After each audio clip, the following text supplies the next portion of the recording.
I've also been seeing all the questions posed on the chat window. A sense of concern, a sense of, I would say, bordering on despair in many of the cases as to will I be even surviving this whole period. So I have a few quick things based my exposure to consulting with a lot of companies. Personally speaking, I think there are opportunities. I remember a James Bond movie which states that there is always opportunity in chaos, and it's a question of your skill. It's a question of your experience and competence that you could leverage these opportunities. So a few quick things. What would I do? I mean, I'll just come down to some put down a few practical aspects of how to manage this scenario, and going forward how to unlock those opportunities. Very quickly, I have always firmly believed in customer engagement very, very strongly. So I would do nothing to start with but pick up the phone and talk to all my customers, understand their concerns, understand the situation, understand where they stand in terms of, let's say, the next 3 to 6 months, 3 to 12 months, in terms of their own business.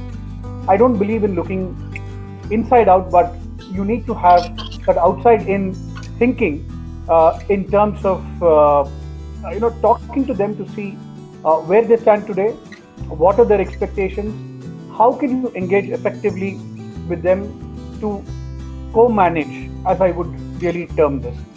So there will be liquidity issues, there will be demand issues, there will be supply chain issues. We all know that it's really a no-brainer.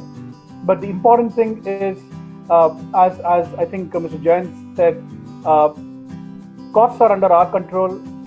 Revenue and a lot of other factors are not within your control. Therefore, customer expectations, mapping the customer expectations, mapping the customer engagement levels is, to my mind, the step one of trying to navigate this situation. We see, for example, a lot of FMCG companies disrupted through supply chain started manufacturing hand sanitizers and so many other products using their capacities. So it's important to look at your business, look at your competency, look at your capacities to see what can you possibly introduce in this hour of need to the market, be it medical supplies, be it anything related to indirect packaging or any other area that really adds value to the customers and the larger region at large. So there is a shortage of many things in the market, and this shortage will be compounded over the next few months, as I really see it. So it's important to see what can I utilize the capacity for, and is there something I can quickly innovate and come up with, and see how to get some quick customers going. We have seen that happening. I follow Instagram, I follow LinkedIn very, very actively, see a lot of product launches happening here. So these are companies which are nimble, these are companies which have quickly realized that this is the changing character of the market as we really go forward, especially in the next 6 to 12 months.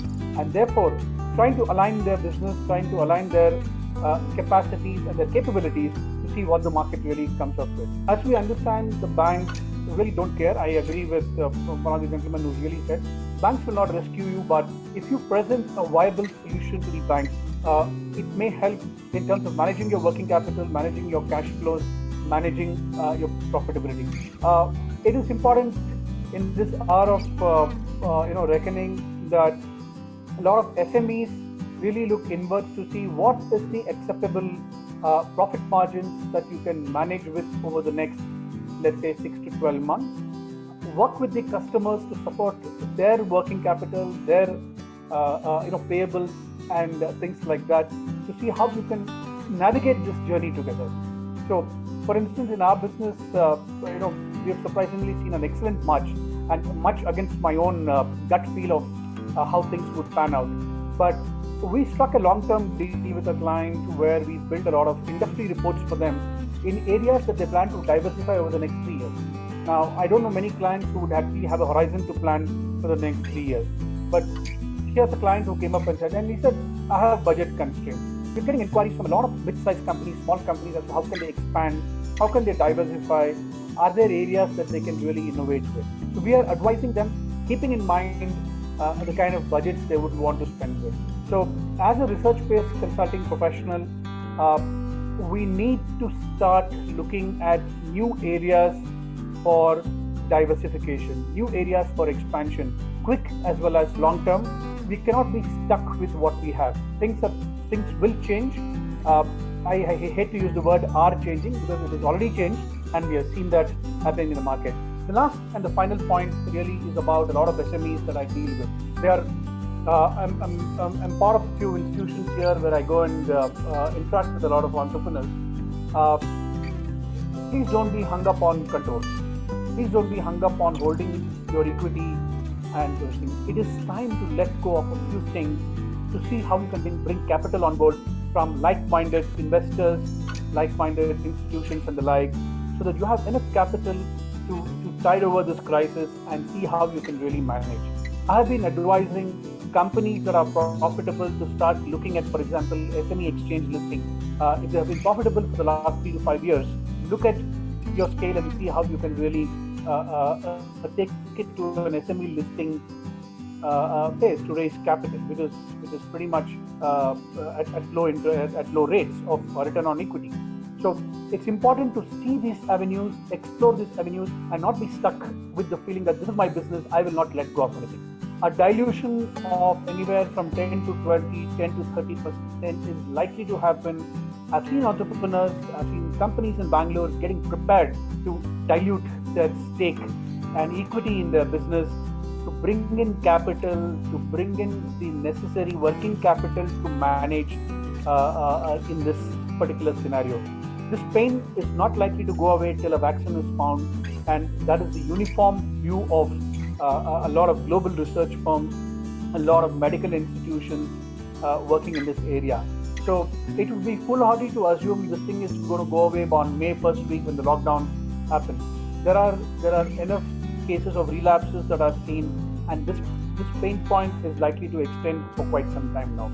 We are not going to have a great year, so to say, but we could all really align to see how we could have a good year for ourselves in our business, and take the help of partners, take the help of specialists, and explore what is going to be the norm out there. There are opportunities that will emerge in the export market. It's important to study what those opportunities are, identify the right channels to actually start looking at it. Again and again, I emphasize, this is not the area, this is not the period of thinking profits. This is the period of thinking sustenance, smart management, cost efficiencies, and seeing how to manage and tide over this phase for the next, let's say, 12 to 18 months. Thank you.